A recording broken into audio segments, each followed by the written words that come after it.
1959 சீனா நம் மீது திடீரென்று படையெடுத்தது. கையை பிசைந்து கொண்டு நிற்கிறோம். நம் படைகள் சரியாக உருவாகாத ஒரு தருணம். அப்போது ஓடோடி வந்து உதவிக்கு நின்ற நாயகன் தான் சோவியத் யூனியன்.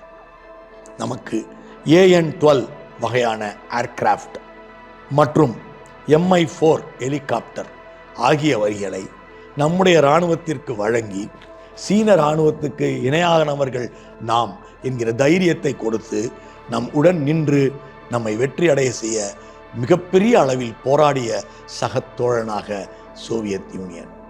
வங்கதேசத்தில் இருந்த அகதிகள் லட்சக்கணக்கில் இந்தியாவுக்குள் நுழைந்து கொண்டிருந்தார்கள்.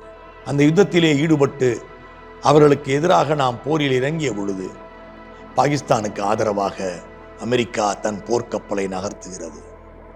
அந்த காலகட்டத்தில் இந்தியாவுக்கு ஆதரவு அளிக்க தாங்கள் எப்போதும் தயாராக இருக்கிறோம் என்று தன்னுடைய மிக முக்கியமான போர்க்கப்பலை இந்திய பெருங்கடல் பிராந்தியத்தில் கொண்டு வந்து நிறுத்தி, இதோ இருக்கிறேன் தோழா என்று அறிவித்த ஒரு அற்புதம் சோவியத்துகளினுடையது என்பதை நாம் மறக்கலாமா? அறிவியல் மட்டுமல்ல, பாதுகாப்பின் நிறமும் சிவப்பு.